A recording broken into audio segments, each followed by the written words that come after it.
एकरा से निमन जल गाँव ही चढ़ाइब। अरे होलिये से पागल क के धो देले बाड़े।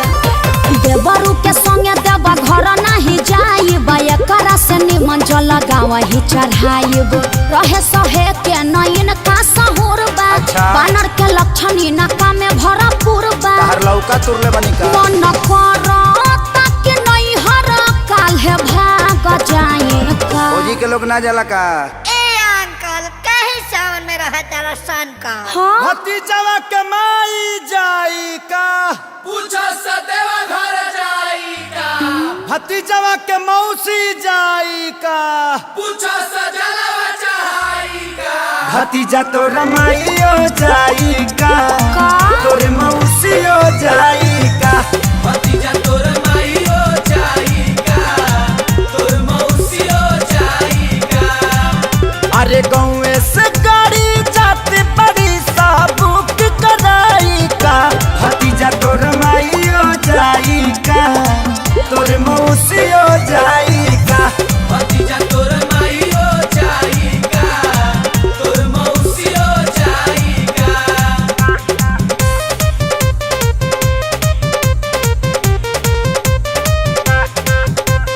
देवघर में मिले शंखा पोला हो, चला किनली हम भौजी।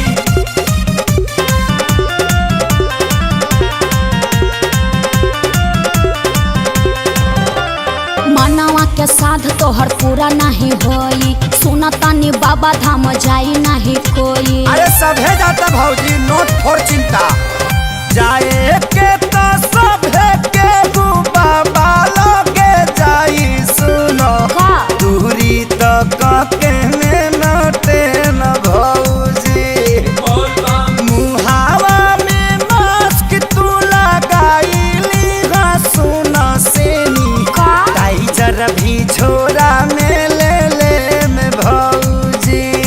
तहर कहाला से गवर्नमेंट बोल मान जाई का।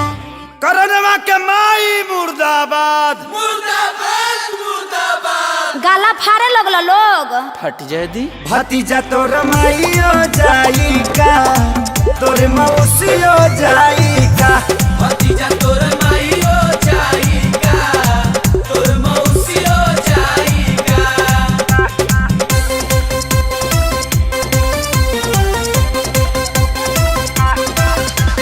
देवघर तरफ की जाई बजा, भले पुलिस से पिटाई बजा।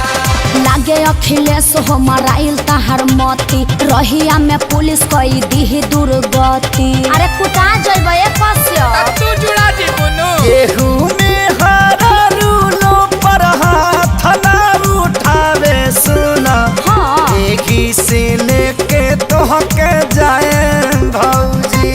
बोल बम हर साल बाबा लोगे हाजिरी लगवल बानी, असु भी जलवा चढ़ाए भौजी। एक खेसारी तोहर दहिया दर्द झेल पाई का। इसी के दूध पी के बॉडी बनल बा। चाचा तू शौक ना पाइबो। जब तोहरा माई के मास्टरी में चारहाली नौकरी लगावो। एके पंचायत में पढ़ाई। हाँ रे भतीजावा, उड़ के आवे रे भतीजावा, भतीजा तो रमाइयो जिंदाबाद। पुरान के में घुसपा काफे। चाचा नया गावा। भतीजा तो रमाइयो जाई का, तोरे मौसियो जाई का। ओहो तोर माईयो जाई का, जा आदित्य से लाचार बाड़ो। जाई का। जिंदाबाद जिंदाबाद मत करो, भतीजवा भड़क जाता। मम्मी ताता पे कैच कर दो तो।